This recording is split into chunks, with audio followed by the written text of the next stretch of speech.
Oke, mari kita mainkan kembali para encis. Ya, ini adalah jandaan-jandaan yang habis diambil dari habis diambil dari perkawinan proyekan April. Jadi ada dari 4 yang kita amatin, alhamdulillah jadinya 3 dan semuanya sudah mulai mengeluarkan burayak. Semuanya sudah mulai proses menetas dan ini dia betina-betinanya. Alhamdulillah masih pada segar, alhamdulillah masih pada tuh main kan dia ya. Walaupun sebenarnya tadi mah di Lubukan udah sangat terdesak sama jantanannya ya. Kita lihat nih ya. Nih tadi udah diangkat nih dari sini tadi ya. Terus itu sama yang di sana 2 tadi. Terus udah gitu materi yang sekarang adalah kita mau mau ngomongin tentang ini betinaannya diapain abis abis kawin. Oke. Jadi yang ada 2 sebenarnya. Kalau di Encis ada 2. Naro betina abis kawin tuh ada 2. Yang pertama kalian harus nyediain nih kolom kolom janda A. Jadi si kolom janda ini berfungsi untuk dia nyegerin badannya lagi, dia nyegerin banyakin telurnya lagi, kasih makan yang bergizi, kasih makan yang hidup, kasih makan yang gerak-gerak agar dia nanti badannya jadi lagi, telurnya juga berproduksi lagi sampai akhirnya nanti bisa dikawinin lagi. Nah, terus yang kedua taruh di ember. Bang, apa bedanya nih cupang yang ditaruh jandaan yang ditaruh di ember sama jandaan yang ditaruh di kolom janda? Nah, jadi gini teman-teman. Jadi sebenarnya ini sebuah kasta aja sih sebenarnya. Kalau misalnya lu taruh di ember 25 kilo atau di ember manapun, di ember es krim boleh ya, atau tempatnya gede dan sendirian, itu jandaan-jandaan yang bener-bener lu pelihara sayang-sayang banget, mendingan taruhnya di ember 25 kilo atau di ember es krim atau sendirian lah gitu. Atau sebenarnya kalau mau ditaruh di kolom jandaan sendirian itu pun sebenarnya lebih baik gitu. Kenapa? Ya gue sering bilang gini ya, karena mereka ini kan sebenarnya sifatnya hewan-hewan teritori ya. Jadi dia berantem kayak gini nih berantem nih. Nah, kadang-kadang si berantemnya itu benar-benar sampai nimbulin luka, benar-benar sampai ada yang kabur lah gitu. Jadi mereka ini kalau misalnya disatuin pasti bakal berantem dulu nih ya. Gua kasih lihat. Ya, kalau mereka ini mungkin udah capek berantem kali ya. Jadi nggak ada berantem-beranteman lagi nih. Gua taruh sini nih. Nah, pasti dia berantem. No, apa gue lihat langsung berantem.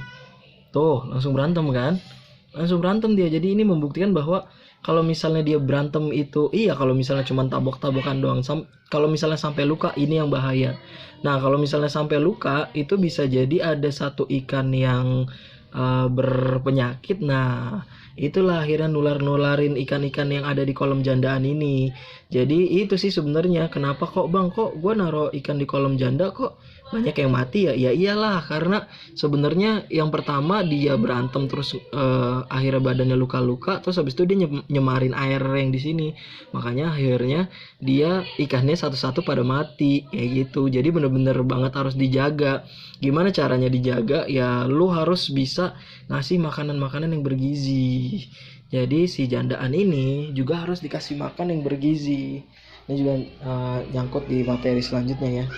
Nih, ini makanannya, kutu air. Jadi lo harus ngasih makan kutu air atau ngasih apapun yang sehat-sehat ya, asal jangan pelet.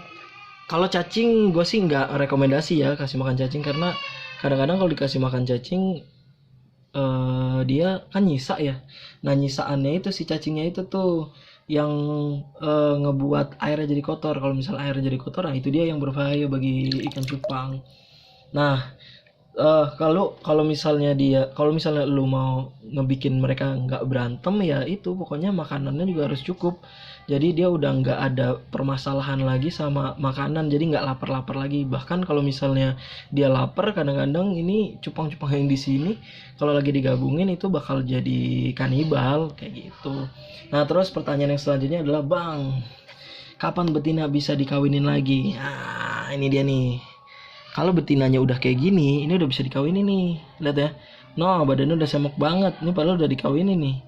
Kalau misalnya jangka waktunya nggak nentu sih, kadang-kadang seminggu udah gendut lagi, atau bahkan kadang-kadang si cowoknya meres telurnya tuh cuman dikit, jadi dia sudah bisa dikawinin 3 hari kemudian sudah bisa dikawinin karena udah seger gitu kan. Itu semuanya tergantung apa situasinya si cowokan yang meres telurnya, sama si situasi si makanannya juga bisa, makanannya bagus jadi cepat produksi telurnya juga. Atau kalau misalnya udah meres telur bener-bener sampai habis si cowokannya, bisa jadi itu sampai lama banget, bisa 1 bulan 2 bulan.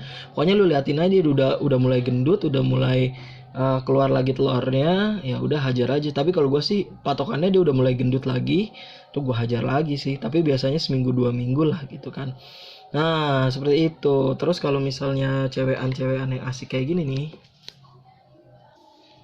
nah kalau misalnya cewekan kayak gini, mendingan bisain aja dah. Nih ya, gue punya red solid kayak gini. Nih red solid ya, mendingan gue pisahin aja lah. Kita taruh di ember 25 kilo, biar dia badannya sehat lagi, biar dia badannya bugar lagi, biar cepet bisa dikawinin. Kalau cupang-cupang yang enak, mendingan kalian pisahin aja. Kenapa? Karena kalau misalnya cupang-cupang yang enak kayak gini, kalau misalnya nanti berantem di situ dan buntutnya bisa berantakan, terus habis itu nanti dia jadi stres, itu yang bahaya. Jadi selama cupangnya itu enak, selama cupangnya itu asik, mendingan kalau habis dikawinin mendingan pisahin aja. Begitu juga sih sama cowokan. Jadi kalau cowokannya mau dikawinin terus-terusan, mendingan ditaruh di ember aja. Oke, cukup sekian, terima kasih. Jadi betina kalau mau dikawinin, liatin aja kondisinya dulu. Jadi betina habis dikawin diapain? Taruh di kolom janda atau ditaruh di sendirian kayak gini. Oke, kita ketemu lagi di materi selanjutnya. Jangan lupa makan siang. Muah.